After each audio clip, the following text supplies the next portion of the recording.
Hello friends, let's run down 15 essential guitar secrets. Some of these you may know and some of them you definitely will not know. If you have extra secrets that weren't listed in this listing video, please comment in the commentary section below and we can all share and enjoy together.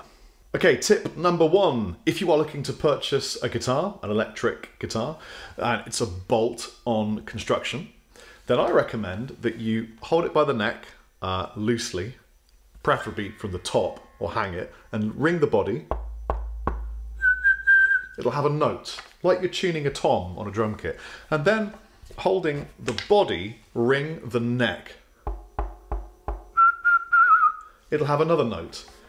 And what you're looking for are two notes that are not dissonant. If it is harmonious, you will find that it resonates and sustains and feels happy, and it feeds back to the player what a guitar player needs. If the two notes are dissonant, you will often find that it doesn't feel like it plays very well. Number two, dialing in amplifier tone. Now obviously this is entirely subjective, but this is something that I have found as a rule of thumb for getting that tone as quickly as possible in the studio, or just with a jam with friends. This is what I do. This is a very easy amp to be using in a demonstration. I turn all the tone off, there's the one tone knob that I have, and I bring it in until I suddenly hear it work, like have an effect. Now you'll find that the majority of tone stacks, so nothing happens, and then suddenly it kind of comes to life, and you're waiting for that come to life area. It'll be like 10% of the sweep. When you hit that come to life area, suddenly it's in, push it just a little bit more, and then that's pretty much the sweet spot for the tone of that amplifier.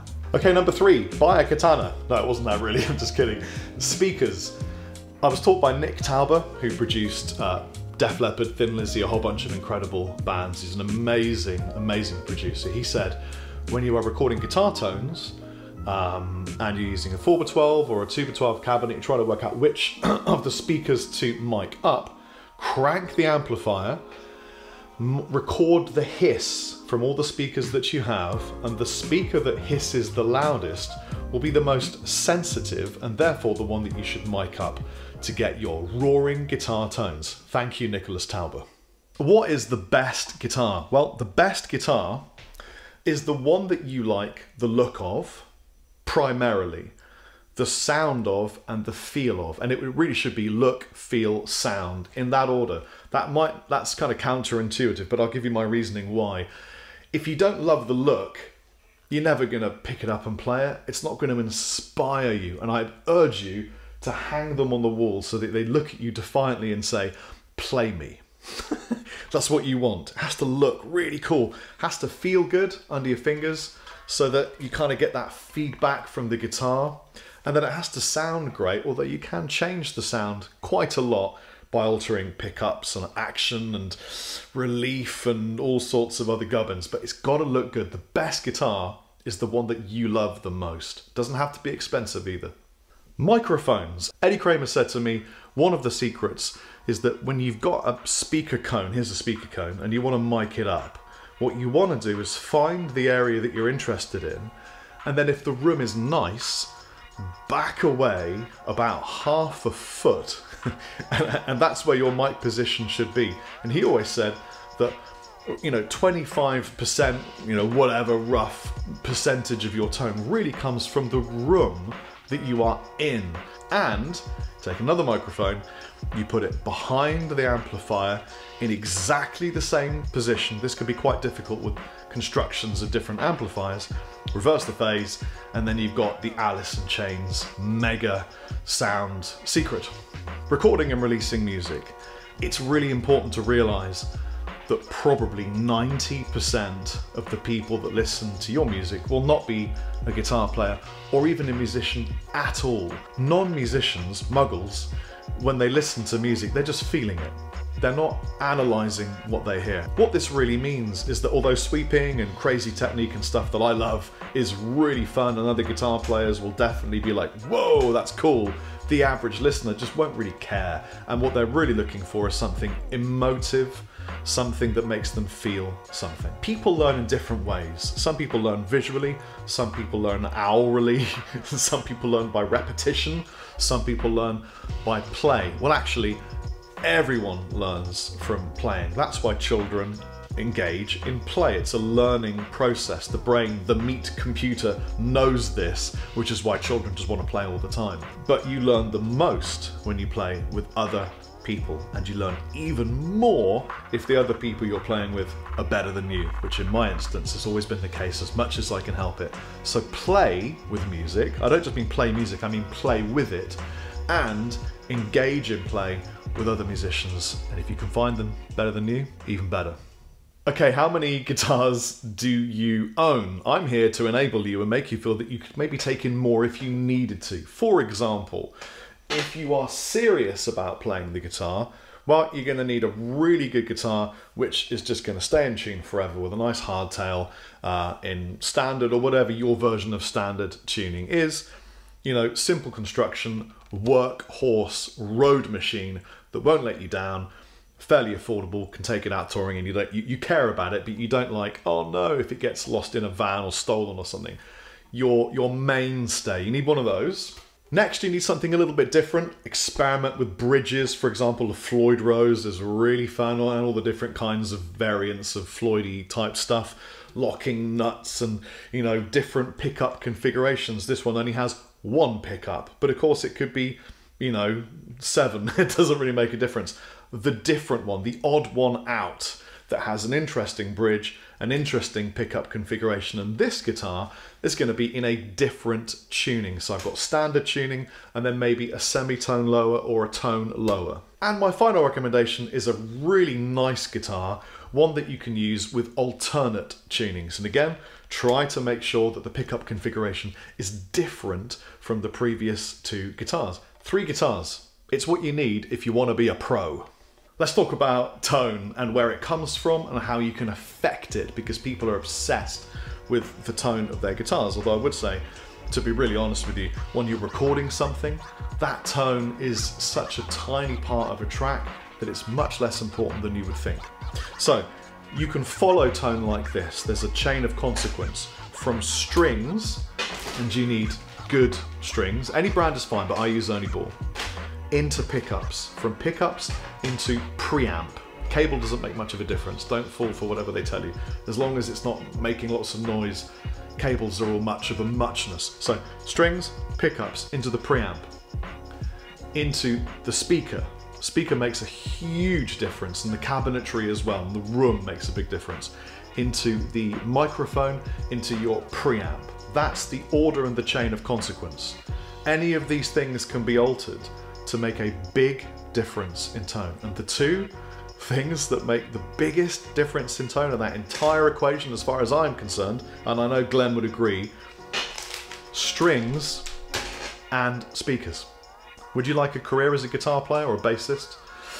If you would, can I recommend defining, making it before you choose that path? And I'll tell you why. This is probably one of the most important tips that I'll give you today. So many musicians, including myself, never define what making it is, and they make it and they just keep going thinking they haven't made it, and they don't enjoy the ride or the journey. They never feel a sense of accomplishment.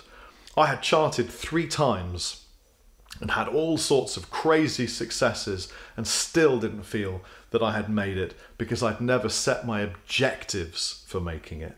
It's super important. Write down, in my business as being a guitar player, I want to, and then write down your objectives and make them measurable.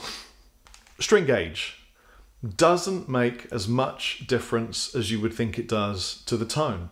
We've been kind of sold this concept that the Stevie Ray Vaughan crazy thick strings, or the Yngwie super, you know, Billy Gibbons super thin strings make a difference in tone. It makes a little bit of difference, but when it's going through that chain of tonal consequence, really, it ain't doing a lot. It's much more to do with how it's making you feel as a player. So don't worry about string gauge, don't fall for the trap. They can be as thin as you like, they can be as thick as you like. In amongst the midst of everything else you're going to be using, it doesn't make that much difference. This is a great one. I used to use this all the time when I was a young'un. If you want to work on your legato or your stretch and you're finding that your span isn't as much as you would like, or you're finding it hard to get your little finger doing some legato, take an elastic band, or I'm using a hair tie, and what you do is you just put it around your fingers, whichever one you're working on, yeah, like in this instance, little finger, and then run some exercises with that resistance, and you will very quickly find it is hardcore. Don't overdo it, don't hurt yourself, but you will find playing with resistance a super useful and effective way at getting a better stretch. It definitely worked for me, but you've got to do it in small chunks and build it up. Phrasing. We hear a lot about, oh, great phrasing. This guy's got really cool phrasing. It's really speaking about how a guitar can sound like a human voice, vocal-like phrasing. And how do you get that? This is my tip. Listen to really, really good vocalists and then try to play the vocal melody. If you've ever tried it, it's super hard work because singers don't think about scale shapes and frets. It's all internal. Just even the simplest melodies on an advert on TV or whatever it is, try playing Sweet Child of Mine, only the vocal melody, and you'll soon find vocalists do weird things. Like they'll use the same note again and again, but it will have slight inflections in it. Copy vocal melodies, try and learn some. You'll find it really improves your playing. One of my favourite memes about the guitar is the one that says, everybody at Woodstock tried so hard to have a good time despite the fact that Jimi Hendrix's pedals were not true bypass. So here's a hairy beaver. This pedal is true bypass, but many pedals aren't. Actually, you don't always want your pedals to be true bypass, as in not affected by the circuitry, because on a large pedal board, or even a medium pedal board, depending on the pedals you have, you're going to start to lose signal. And unless you've really experienced that, you'd be quite surprised. It makes a big difference to the chain of tonal consequence. So my recommendation is that a couple of your pedals are not true bypass and they just buffer it along and keep it going through the whole pipe, enter the speaker, and then it will all sound great. Okay, my last final tip, tip number 15. Either way that you are recording your guitar, whether it's, through one of these kind of UA amazing things or direct into an interface, or miking up a guitar speaker and doing it the traditional way that we all know and love, doesn't matter. If you want massive guitar tones, like the ones that we had on Dorje or Metallica, huge crushing guitar tones, it's about multiple performances with different guitars and different degrees of saturation. And this is something that irks me slightly in product demonstration. I'll give you an example. If I take any of these guitars and plug it into any amplifier and just get it to sound good with one microphone, it'll sound okay. But if I then double track that guitar and I pan it left and right with even the same guitar and the same amplifier, it will sound enormous, completely different. I mean, orders of magnitude more. If I then triple track and put one right down the middle, and you've got the two either side, it will sound another 15% bigger. Double tracking, triple tracking, quadruple tracking, honestly, it's enormous. And I'm really quite surprised nobody's designed a pedal that you plug a guitar in and it suddenly gives you another guitar through a different speaker, but the same, and then like slightly delayed or added chorus to, so it's like a different guitar take. The world kind of needs that. I'll never forget the first time I was in a recording studio and the producer said, okay, now it's time to double everything you've done. And I'm like, what? But I've just spent all this time getting this perfect guitar take. And he went, yep, and you're going to do it another 3 times. But it makes such a difference. Too desaturated, rhythm tracks, 2 saturated rhythm tracks, 1 down the middle. That guitar tone will take over the planet. I've been Rob Chapman. Take it easy. Like, subscribe, comment something to appease the almighty algorithm. Hey,